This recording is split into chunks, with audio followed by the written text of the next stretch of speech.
Nah, hujah kedua yang mudah lagi menurut Quran itu begini. Sekarang misalnya ya, yuridu wa bikumul yusra, Allah itu menghendaki mudah. Itu kalau kita maknani, itu gampang. Misalnya begini, ya ini yang ada ya, nyata dalam sejarah. Ada berhala terpahat dari batu, namanya Lata, Uzza, Manat, gitu, Lata, Uzza, Manat. Terus ada yang beberapa yang namanya nggak disebut Quran, kata Hubal, kata apa? Hubal. Oleh orang-orang kafir jahiliyah, Lata itu disembah, dikatakan Tuhan. Uzza juga dikatakan apa? Tuhan. Itu kata Allah. In hiya illa asmaun samaitumuha antum wa abaukum, itu hanya nama yang kamu ciptakan.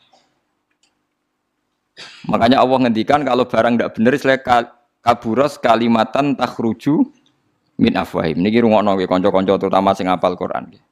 Misalnya aku darani Mustafa iku ganteng, Mustafa iku sugih.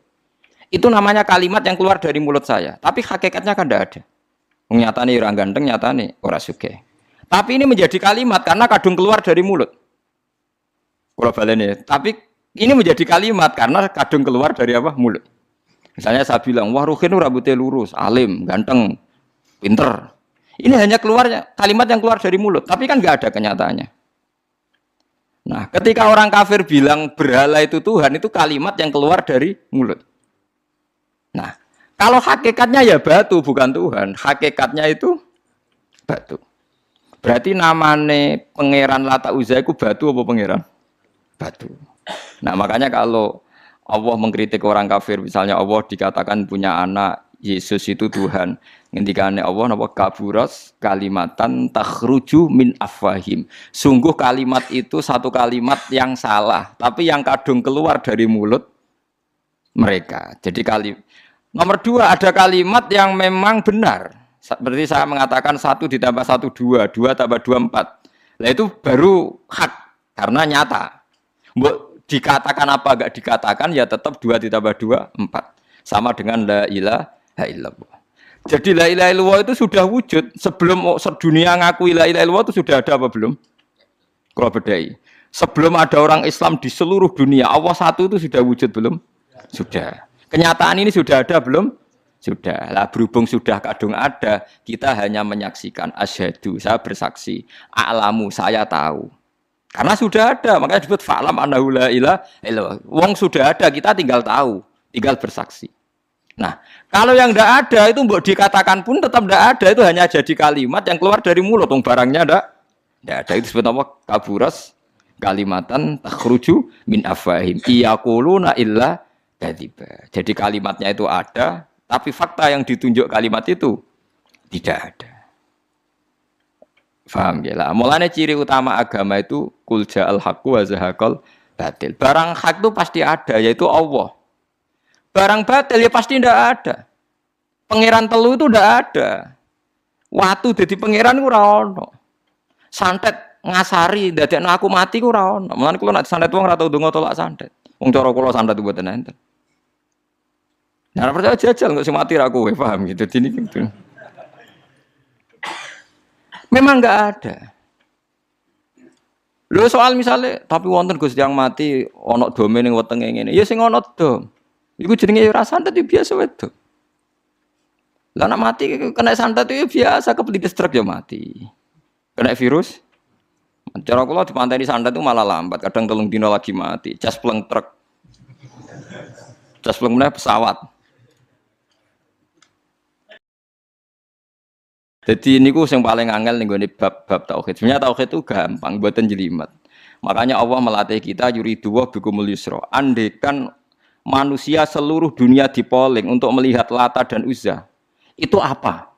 Enggak usah ada orang Islam, enggak ada orang kafir, enggak usah intervensi. Pasti mereka jawab itu batu.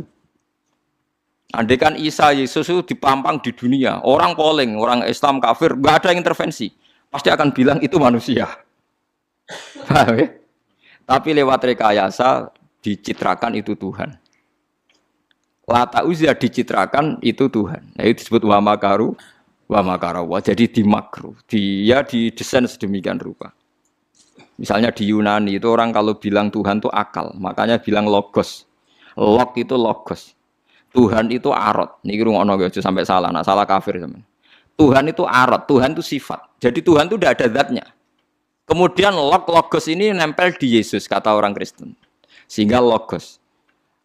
Logika akal. Makanya kalau orang filsafat darani Tuhan itu akal 1, akal 2, akal 3, akal. Makanya disebut logi, ideologi, log. Nah, pertanyaannya kemudian saat Allah itu arot, Allah itu log, kemudian belum ada tempatnya, Allah bergentayangan di mana? Sebelum Yesus ada, terus lalu Allah bersemayam di mana? Terus ada orang Majusi bersemayam di api. Nanti yang orang kafir jahiliyah bersemayam di arca-arca itu. Yang orang kuno Majusi di mana, di gunung apa? Mungkin orang Sugian di gunung Kawi macam-macam itu terus. Wah, itu kan terus jadi repot. Repotnya adalah kalau sifat itu harus nempel di dat. Dan datnya mana nggak jelas. Itu satu. Nomor dua, sifat itu sama mausuf itu mesti dulu mausufnya. Nah, makanya kata ahli ilmu kalam, jangan pernah kamu mengatakan Tuhan itu sifat. Kalau Tuhan sifat nanti butuh nempel nopo? Enggak. Makanya terus kita diajari walillahil asmaul husna. Allah itu zat. Kemudian pada zat ini ada asmaul husna. Jadi mulai dulu Allah itu al-qayyum, zat yang berdiri sendiri. Nah, ini pentingnya ngaji. Ana wong alim-alim mesti wali. Ana wong alim ra wali, goblok-gobloke wong alim. Mergo seneng dhuwit. Kudune wong alim iku wali. Lan Imam Syafi'i ketika disebutno wali si A wali si B jare. Nak aku ra wali ning dunya ora ana wali jare. Dadi idza lam takunil ulama auliya alillah fama ala wajil ardi min waliyin. Nak ulama wis gak wali ning dunya wis ora ana napa wali. Karena hanya ulama yang bisa menjelaskan kenapa harus ada tauhid. Nah, ulama ngerti logikanya. Fa'lam annahu la ilaha illallah. Kamu tahu. Bisa diketahui itu karena barangnya sudah hak, sudah wujud. Kalau barangnya belum wujud kan tidak bisa diketahui. Misalnya begini. Berhala Lata Uzza itu yang bisa diketahui satu, bahwa itu batu. Karena batu itu wujud. Ya, batunya itu wujud. Tapi sifat ketuhanannya Lata Uzza tidak wujud. Makanya nggak bisa diketahui. Wong nggak wujud. Agar barang ra wujud kan nggak bisa nopo diketahui. Yang bisa diketahui hanya barang wujud. Makanya fa'lam annahu la ilaha illallah. Harus tahu. Tapi andai kan kita tidak tahu pun ya tetap Tuhannya Allah. Tahu atau tidak tahu. Nah, ini di sini Quran sering bilang kul aminu bihi aula tu'minu. Cek kowe iman, cek ora iman ini enggak ada pengaruhnya bagi wujudnya Allah ning zaman azali. Di kula baleni malih itu memang. Jadi dulu itu orang-orang terjebak ketika Tuhan yang Yunani dianggap logos, log. Kemudian di Timur Tengah Tuhan itu dianggap satu arot sing nemplek, sifat sing nemplek ning berhala-berhala. Engko ning gone daerah Majusi ning wasani sing nemplek ning napa geni macam-macam. Mon niku walhasil akhirnya semuanya itu kalah dengan tauhid sing digawa Kanjeng Nabi Muhammad sallallahu alaihi wasallam. Bahkan sekarang tiang Nasrani pun itu tidak pede dengan teori trinitasnya.